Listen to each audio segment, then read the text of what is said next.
welcome. Today we'll be taking a look at a replay sent in by the Devourer.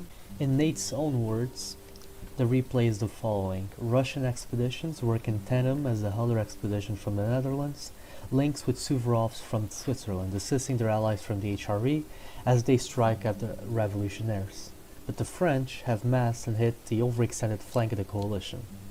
Can the Russians and their British allies hold until the Germans arrive to save the day? So I've taken a look at the replay beforehand, of course, and besides a few issues like the Imperial team blatantly doing the square exploit, there weren't any use of exploits or other type of foul play, so to speak. Looking over my notes, Nate, which is the one who sent in the replay, he's playing as Souvorov, as you can see. So Nate's player profile is the following. His pros are he has concrete plans and follows through on them. He makes new players feel comfortable. He's good on offense and defense. He calls on plays and is always attentive. He has good micro and even on large armies. His cons are he's quite overbearing at times. He micromanages his teammates and usually picks smaller points even though he is very experienced.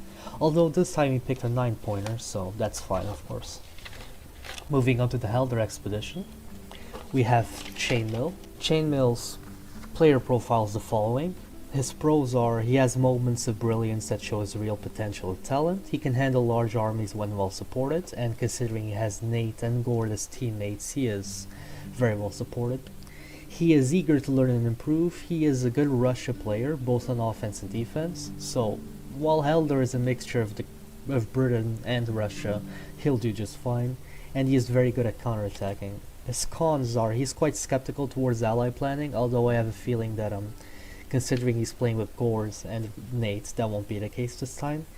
He panics sometimes and has difficulty adapting to the unexpected, and he only has average micro. Moving on to Gorde, who's playing as the HRE. Gorde's pros are he is the best Prussian 9 in the entire mod. He is excellent at defense. He has very good cavalry play. His cons are he heavily underestimates the enemy, he's stubborn at times, and he's only average on offense. On to the armies themselves. I took the liberty of looking over Souvorov's army, and he has Piotr has his general. It's a 5-star general, so quite alright. He has quite a few Kazaki, which of course are all quite good. I'm pretty sure every single one of the Kazaki units have shock resistance and stamina. He has the Draguni, which are quite alright too. They have 19 defense, which is okay. But for 86 men, not to mention they have shock resistance and stamina, quite alright. One of the units to watch out for. He also has one single 12-pounder on foot, and while unremarkable at first, it's an F4 and it's only 234 gold, which makes it quite good. He also has, here he is, the Aspharon Battle General, which has 29 accuracy and 99 reload, as well as L4, so unit to watch out for as well. And the rest of his army is a few grants, such as the Sibir, which are actually quite alright. 2 Saperi, some Azov, some Tola, some Oriol, and there's Moskva, which, while they don't have the best stats, they're 113 men, they're L5, they can square and they inspire. So quite alright. Moving on to the Heiliges Expeditions army. They have Frederick as the general, which is 2-star. They have the Queen's Zone light cavalry battle general. They have the St. Petersburg Draguni, which have shock resistance. And if I didn't mention, the C8 battle general also has shock resistance. They have a few Kazaki, as you can see, 4 Kazaki. He has 2-gun 6-pounders, F4 on foot. He has 2 St. Petersburg Jaegers, which are actually pretty alright. He has some Russian line infantry. He has some Strelki, and he has the West Suffolk and in his killing. I apologize for the mispronunciation, which are 2 very good British infantry units. here it is, and here it is. But unfortunately, due to the brown best being bugged, they won't be operating at their full potential. Moving on to the Holy Roman Empire. Not many remarkable units, but after all, it is a Holy Roman Empire. It's an army that's supposed to be very large, and surprisingly so, Gorde built this army to not be too slow. It only has 2 L2 units, surprisingly. Here they are, which will work in his favor. He has 2-gun 5-pounders horse arty. He has 2-gun 5-pounders on foot. He has some light cavalry, he has some dragoons, he has some heavies. His this very large skirm unit doesn't have the best reload, of course, since he uses rifles, but it has good accuracy, and it's 88 men, so it'll be a unit to watch out for. His Joseph Dutch infantry number 63, this one, if I'm not mistaken, is not brilliant stats, but considering it's 205 men, it's definitely a unit to watch out for. And the Dutch Bach unit, apologies if I'm mispronouncing it, it's the Dutch light infantry unit, number 3, which has very good stats. Other than that, just overall, not too slow, especially for an HRE army, as I've mentioned before. L3, L4, and only L2 units. So definitely an interesting army to watch out for. On the enemy side, or rather on the Imperial side, they're currently not visible, but I've written it down. They have 2 Chainmail generals, which is a 0-star, and they have 1 Régnier general, which is 0-star, if you recall. All 3 of them are playing as France Italy. They have 2 8-pounders, 2-gun 8-pounders on horse. They have quite a lot of light cavalry, such as Polish lancers, which are of course very good. Some elite light cavalry which have shock resistance. They have some very cost-effective light cavalry, such as Bretagne, Liberté, Valmy. The Valmy, while not the best stats, is 370 gold for 72 men. So incredible for the price, I'd say. They also have some dragoons, a lot of artillery, and 3 heavy cav from what I was able to gather. The Royal Cravette, the Royal Champagne, and the Bourgogne, which are C3, C4, C3 respectively, and all 3 of them have shock resistance, if I'm not mistaken. Oh, and they also have the De Roy heavy cavalry, which are C3, and they have shock resistance. So they'll definitely have the advantage when it comes to heavy cavalry. Not that they'll utilize it, unfortunately, as you'll see in the battle. And apart from that, onto France Italy's infantry, they have Paul Grenier as their battle general. They have some Helvet infantry, which, while small, have very good stats. They have the Premier Chasseur à Pied. They have some Grands, one of them being the 42nd Grand, which is a G6 unit. They have the Chasseur à Pied de la Garde. They have the 6th Chasseur, which à Pied, which are L6. Overall, a decently sized army. France Italy suffered a nerf in this patch, considering the speedier unit is, and the more accuracy they have, of course, and the more modifiers such as Inspire, Square, etc. made them more expensive, which means France Italy, since it's a very speedy faction, suffered quite a lot with the cost increase.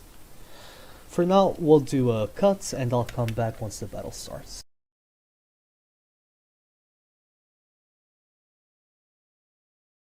Here we are, we've arrived at first enemy contact from the coalition side, of course, coalition perspective. If I haven't mentioned before, the enemies, of course from Nate's perspective, since he's the one that sent the replay, on the Imperial side, the Imperial players are Moonchild, Almirante Brown, and Colonel KinkyPinata.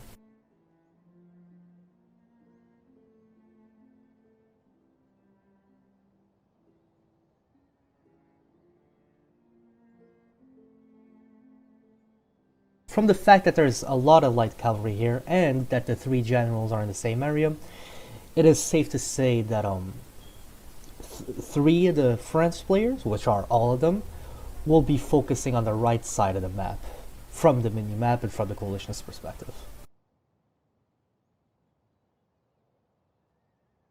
Of course, France, and they do well. They are quite aggressive. They set up their artillery, as you can see. They set up their cav.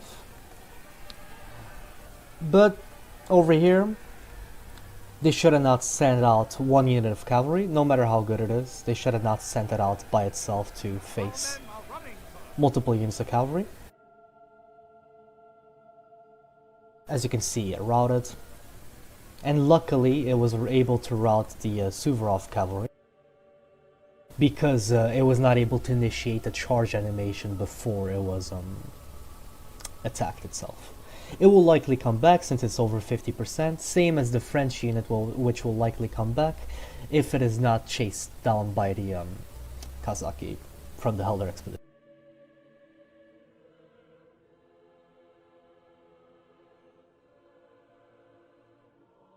Another thing to mention is I apologize for the microphone quality and I apologize for the lag. I do this purely out of passion for the game and no monetary gain, so my PC is not the best equipped. I played a mod for fun, or I used to at least, and now I cast for fun. As you can see, the French unit came back, the Souvorov unit not so lucky. At this point, France should be more offensive, far more offensive with the cavalry. Not only do they a priori have more of an advantage because they know outright that they will have more heavy cavalry. They all three of them are concentrated while the HRE is on the left side of the map, and here you can see the Kazaki got outflanked, but the Dragooni run in and will likely rout De Roi, which is a shame for the French side, of course. If he does not spam click them away, of course, which is what is happening right here. The unit refuses to engage in combat over the fact that it's either being spam clicked out of combat or it targeted the Dragoons while the Dragoons were chasing them, and that makes the unit invulnerable. Of course, the game is not perfect, it's still a video game, so it's got its fair share of negatives. Over here, there was some apologies for not looking right over. I have written down what happened, I was focused on the other side, I apologize. The Polish Lancers charged the unit. They had no chance. While the Polish Lancers are a small unit, they're extremely high stats, of course. But again, returning to the right side of the battle, that was a complete waste of a heavy cavalry unit, unfortunately. While France-Italy does not have the best heavy cavalry, that still doesn't excuse the fact that there's 3 France-Italys here, and they weren't aggressive enough with their cavalry, allowing the Helder expedition to move up its infantry and to even take out one of their heavy cav, so it's a complete waste. I understand that there are 3 random players playing together, and they obviously won't have the coordination of Gorde, Chain, and Nate, but when you see the opportunity, you seize it. Here, of course, the scrims get some very good pot shots. I say very good because, you know, they shoot without being shot back. That's free kills, of course that's good. And most of the battle, as you'll see, will be fought around here. The HRE will spend most of the battle trying to wrap around and help out Helder and Souvorov. As Nate described it in his own description of the battle, where the English and Russian troops try to hold back the French while the Germans wrap around. Once again, looking over all quiet on the Western Front. The HRE is mostly unopposed, besides that small skirmish that happened with the Polish Lancers and the light cavalry. Souvorov is moving up. You might be wondering, like, why not use this field? This is considered a mud field, which means the units exponentially slow down inside of it, although it is not shown on the minimap as it used to be last patch, for example. But that's a tip. On this map, the fields are mud fields. They count as mud fields. And here the first French units of infantry arrive. Some okay infantry, not bad. As you can see, Le Belle Moustache are actually quite alright. The Vaccine are not bad, like overall alright units. Les Condes are very good, although they have a small size. And they're cheap, just small size units. More artillery. And as you can see, some Kazaki there. Not hidden anymore, but again, more pot shots, and obviously France can't charge the Strelki because they're protected by units that can square. Here the French try doing this is good. When they try to be offensive with their cavalry like that, I like that.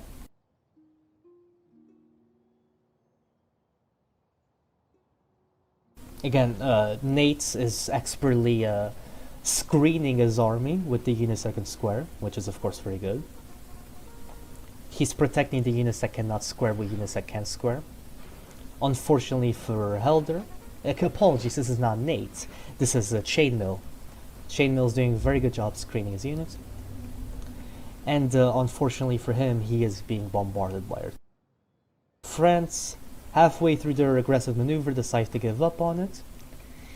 And they open up their flank completely to some Kazaki, which will, they'll pay for it soon enough, as you'll see.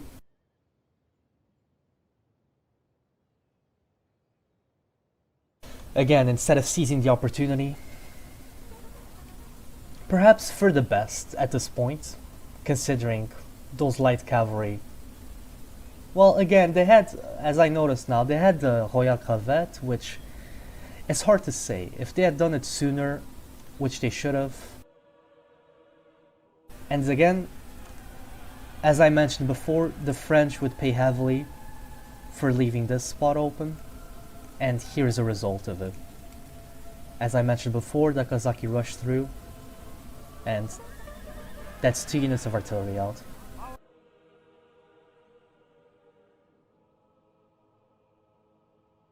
Is that a good trade? I'll leave it up to you to decide.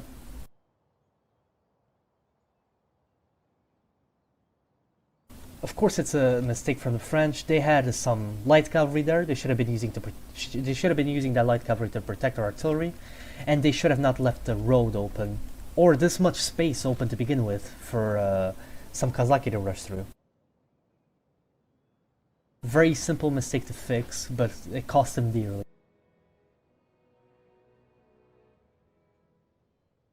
While the HRE slowly makes their way through, the Helder expedition, and as they should, slowly pull back, because while they have some good shooting units, they will not be able to outshoot France Italy. One of the main aspects, or one of the main signatures of this faction, France Italy, is that although their units don't have very good accuracy, they have very good reload, which is something to watch out for when playing against France Italy. And considering they have fast units, so we'll try to get as close as possible to, or at least medium range, to make it so they're low accuracy but fast reload is well used. Again, they're doing well. They're running their fast units to try to wrap around Helder. But Helder, of course, simply pulls back. Souvorov is at this point flanking the French, and the French, most likely not having known that this is a mud field, slowly move their units through. As you can see, this is 3 France-Italy players, all bunched up here together. Unfortunately, the HRE doesn't move soon enough, so most of the battle you'll see is the Helder expedition and Souvorov holding back 3 France-Italy players. Now starts the firefight, and as they should, they pull back. They will not be able to win that firefight. The advantage they've got over France Italy, as Souvorov and Helder, are, well, little advantages. They have weaker cavalry, lesser numbers, but they do have better grens, especially when it comes to Souvorov. And that's something that they should utilize and will utilize. Again, they're playing with a point deficit and a player deficit on here, so as they should, they slowly pull back, use their skirms, pick at the enemy, start setting up their artillery, use their cavalry defensively because they know they have a cavalry deficit. Here, Souvorov is setting up rather his single 12-pounder.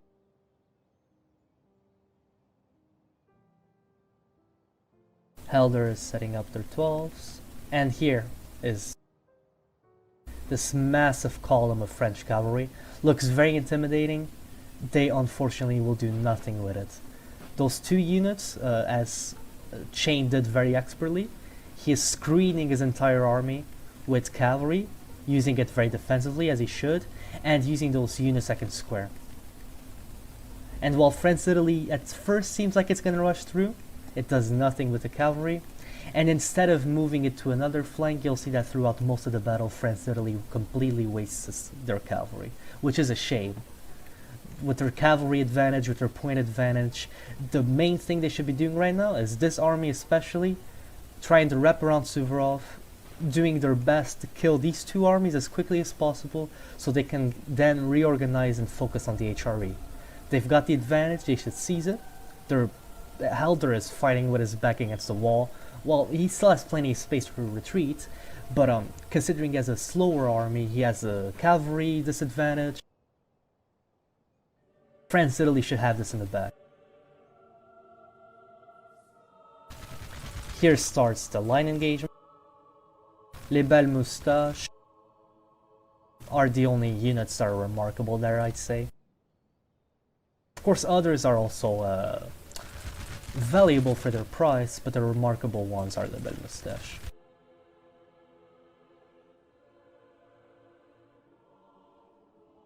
Surprised Nate hasn't moved up Piotr yet, likely keeping him shielded just in case. Here, Helder's doing very well, but considering his skirms are in skirmish mode, or rather light infantry behavior, they will tire very, very fast, because one of the new features of this patch 8.7 is that units get tired as they fire. Skirms doubly so as they use light infantry behavior. Here we have Helder shooting at 12-pounders. Very well done. Shooting at the Premier Chasse à Pied, which are of course phenomenal unit. Here we have the French once again tried going in, but Chain screening his army with the two very fast squareable units. France can do nothing with that cavalry. Or rather they can if they move it to another flank, but you will see that for the majority of the game they will not. Again, this France takes a very long time to advance, as they should be doing the entire time, not allowing Helder to reinforce Souvorov. This France, again, moving but not moving fast enough, should be using the roads to try and flank Souvorov as hard as possible and move up his units closer. Sure, there is artillery there, but France-Italy has the artillery advantage and they have the cavalry advantage, which are two things they are not using to their full potential, unfortunately. As you can see, some of the HRE units are about to arrive, and France has some artillery set up there.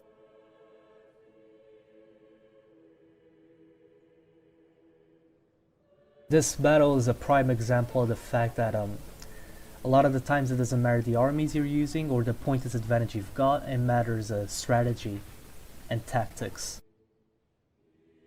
And France's faulty strategy was not pushing hard enough.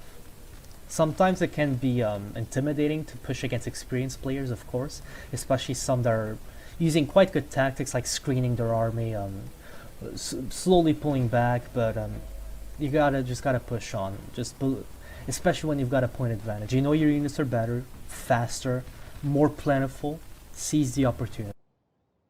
At this point, as soon as the HRE comes crashing down on France's side, France is done. Now he's slowly starting to get there, slowly starting to do what he was supposed to do, flank around the enemy. And these lines, again, just sitting here when they're supposed to be pushing up, There's artillery, it does not matter. It's you either artillery, you either push against it or pull away. Because it will continue shooting you otherwise. And France, since it cannot pull away, or else the HRE will come crashing on its side and kill it, they need to push against that artillery piece. It's an artillery piece. It's not something that's invulnerable. You lose one unit, that's fine. You need to advance on the enemy.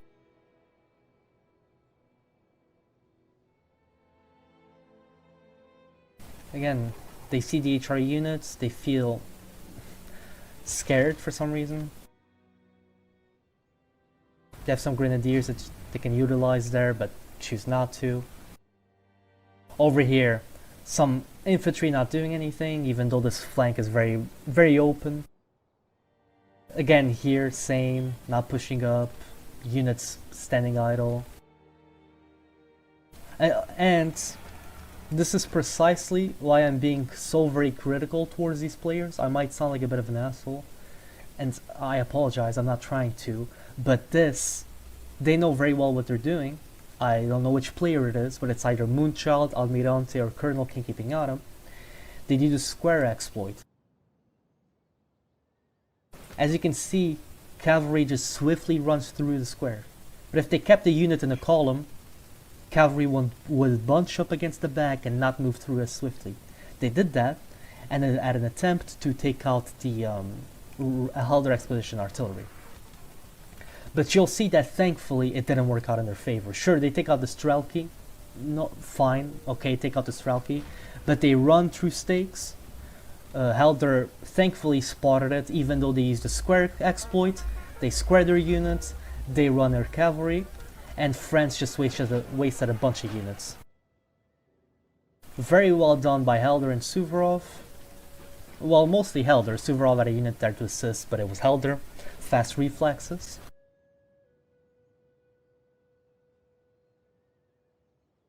Using an exploit, something I condemn, and that's why I'm being so very critical of these players.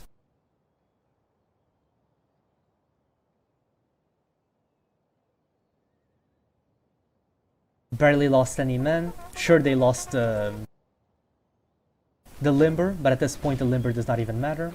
Unit just keeps firing right away.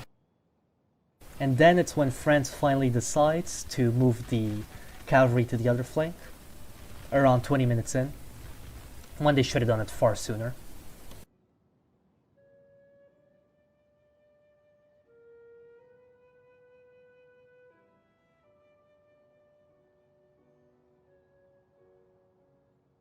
Just tears the unit apart with artillery.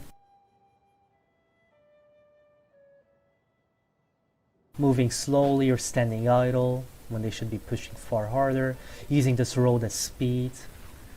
Since, as they should know, the British are bugged. Sure, they still fire weapons, they're still good at firing, but nowhere near as good in this patch thanks to the Brown Bats being bugged. So these units could actually match the Innis killing as shooting. Again, more cavalry running through to take out the artillery. Again, the second instance of this exploit, the square exploit. Just run through stakes and lose yet another cavalry unit. Here the HRE is slowly advancing.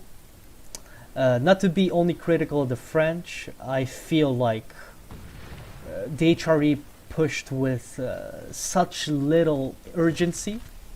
Sure, this is going very well right now for Helder and Souvorov, but they can only hold on to this for so long. Look at how many units of French are facing theirs, you know? For how long can they last? Not very long. And yes, while the HRE is holding a big portion of the French army's attention, they should be pushing far harder. This, I understand that they have those two grenadiers there to coordinate something with the HRE, but should have pushed with far more urgency. It works out in the end, but it's unfair to only criticize one side and not point out any negatives from the other side, even if one of the sides was exploiting. Again, more units standing idle, cavalry standing idle. general in the far back instead of pulling closer. Although this general is being shot at.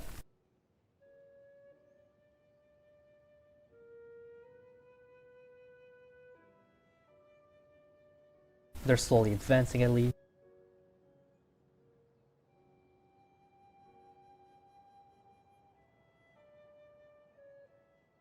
Nate here tries to, he sees that that unit is about to rout, so he tries to move up his sub-parry to do a melee charge.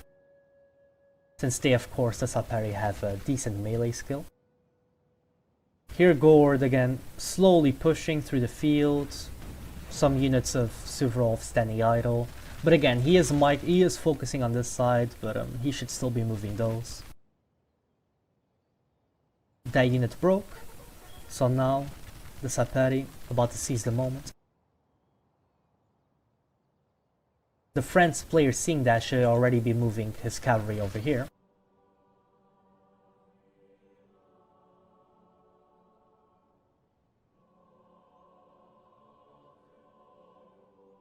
And the Royal Corvette about to run through.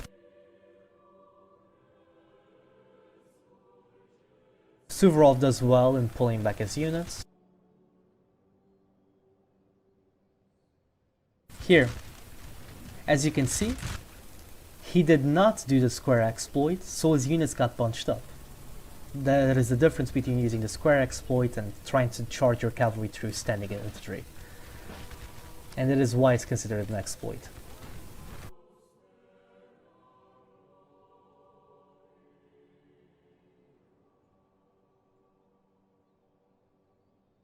France was about to do a counterattack there, but decided not to go for it. Probably for the best, maybe on this side, on the left side, since there's less squaring units, but there's 3 squaring units right here. Maybe they could have sent in the cavalry, forced them to square, then charged in the infantry. If they had some general support, which one of their generals is sitting there, he could have brought it over this general, rather this general, apology. Or that general over there. Again, now they go for it, or rather they seem to be.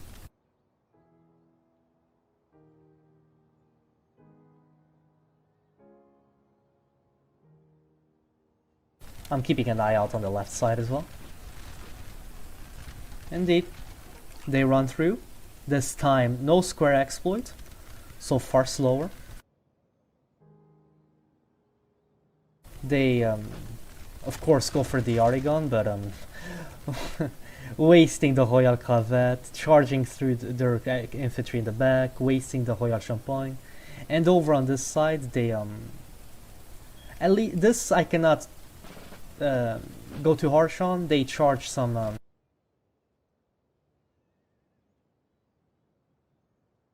non-squarables with some dragoons, but unfortunately they'll be shot at. On the corner of my eye, I saw the Sibir expertly charged some French infantry. They took the advantage that the French were focusing on this small engagement to move up their very fast grants, as Souvorov should. They have their Kazaki here to help out against those infantry that were charged. Again, the Sibir incredible in melee compared to those infantry, so they'll have no problem dealing with that. Sure, they lose one of their units that were very depleted, but they run in their cav, took out the Royal Corvette, but they will come back if they stay under over 50%. Again, pull back, they know when to pull back. The Polish Lancers, the Dragoons are out. They run in their cav, shooting some squares. Again, all these units standing idle when they see what's going on. I understand that you have to micro this, but you can give an order and then move on to the other side. So they should have gotten the order here, or whatever orders they needed to do, and then pushed up this infantry. So while the enemy is focused on here, the French infantry can wrap around and try to salvage whatever they can out of that situation. Especially since there's units that can square, since they just wasted most of their cav. This cavalry here should move over to protect against the Draguni, but the Draguni did well in pulling away since there's a bunch of units that can square there. The Royal Cravate, as I said, would come back, and they did. And then Chain charges the French in the face. I think he did it accidentally, because he will just get shot in the face. Here, he wastes heavy cavalry against a square, which is unfortunate. Here, he charges the Polish lancers against some non-squareable infantry, which he does well. And although he was shot in the face, he makes it so other units of his can assist and attack. Here, he was trying to attack with the Bretagne against the Trelki, just wastes that unit. It's smart in pulling it back, but it's already a waste. On the other flank, if you'd like to take a look, is just some small engagements. Some Hungarian infantry engaging with these units are very, very good, but they're fighting the 88-man skirm, more numerical advantage towards the HRE, so they will not do too well. Kazaki charge through, take out French arty. They do good in attacking these non-squareables. Elder's doing good there. The Saperi made their move, charged the French while they weren't looking. They did very good. It's quite tough to keep a track of the battle now, considering how hectic it is.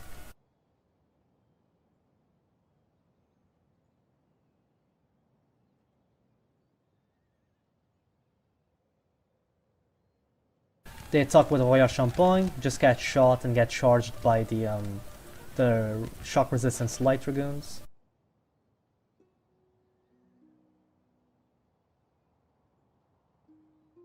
On this side, he runs the Kazaki, attacks the Chasseurs while they're not looking, but they run in the Royal Champagne, which is fine. The Royal Champagne will get shot. Unfortunately, that unit routes, so for the time being they survive. Again, they run in even more cavalry. Halder retreats their dragoons. France stands there with the Royal Champagne. Again, very hectic.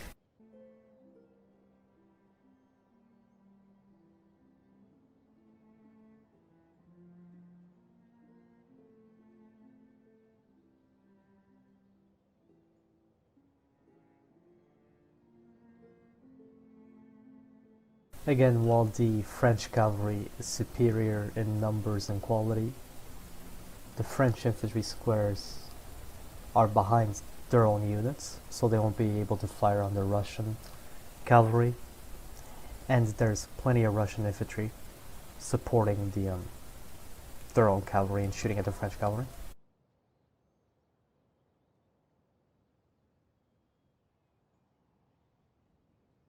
On this side of the battle, again, I know I'm beating a dead horse, but they're just standing idle for no reason. I guess they're microing the cav, but they could just give one order for the cavalry to retreat and then move up all this infantry.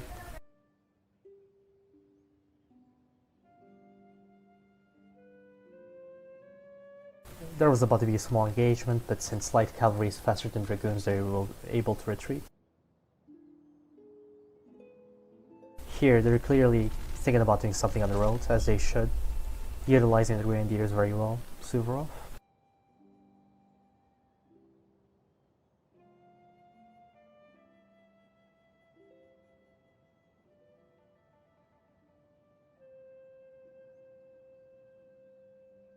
He realizes that I'll have to wear him down before being able to charge, so lines them up. They might be grenadiers, but they still shoot.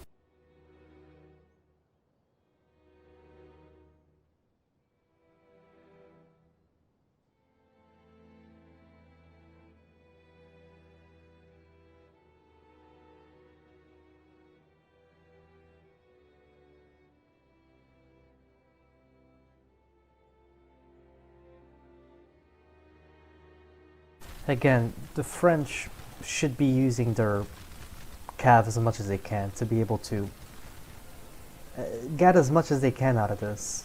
I don't think they'd be able to win at this point, but they have so much heavy cavalry, so many dragoons. Like they should be using it for something. Sure, they do the small engagement, and that is their elite lights, but what does that accomplish? And they rout it.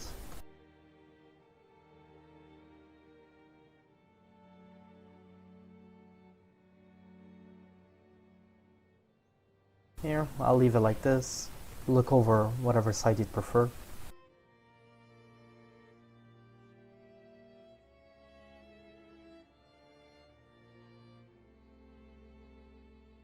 The Royal Cravate, which will likely rout, considering they're 30 out of 82. Indeed, they routed. Again, generals. The general's sitting in the back for no apparent reason, when it should be over here supporting their infantry.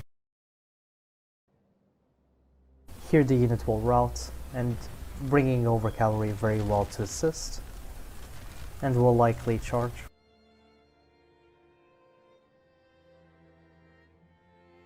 Of course the Royal Champagne are better than the St. Petersburg Dragoons, but he has those Gusari there to help out.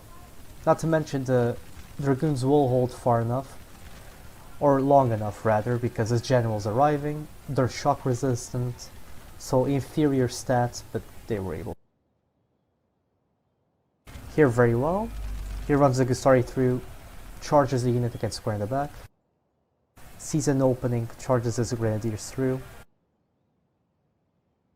charges his cav, which at this point is not a very good idea, considering that unit will be wasted there. But if he turns the units around to shoot at the French artillery, or rather cavalry, it'll work out in the end. Killed his gen.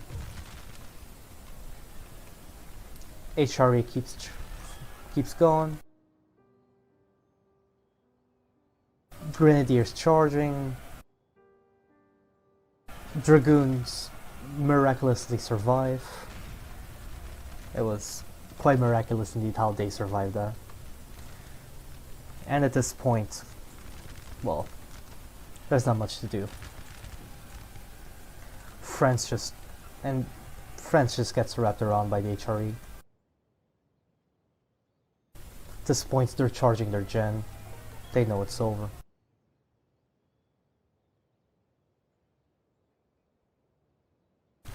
What the French could have done better, as mentioned previously, is push. They should have pushed far harder, because they had the number and the quality advantage for so long, as well as the cavalry advantage, and they not once seized it. That flank is just cleaning up on this flank. Well, cleaning up to a lesser degree.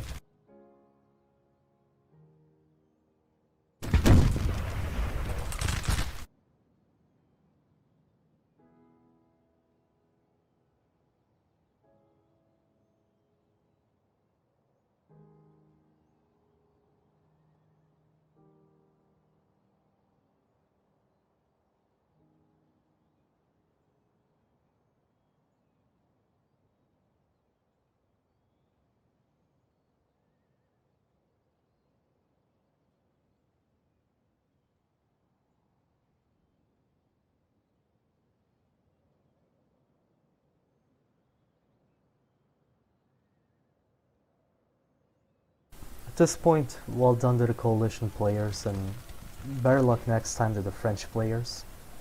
Take the criticism as constructive criticism. They do well here, but what's that gonna do? Contributes nothing to the outcome of the battle. Again, take the criticism constructively. Learn to be more offensive. Seize the opportunity. Use light cavalry to scout if you were unsure as to whether the HRE was there or not. Considering you had so much cavalry advantage, just use the light cavalry to scout. Here they do well, charging them in the back.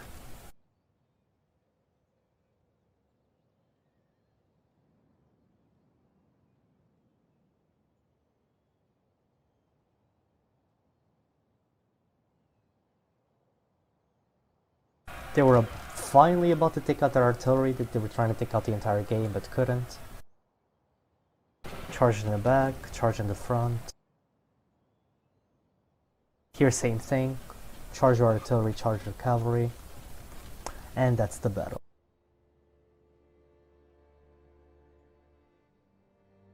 Once again, I won't be wasting time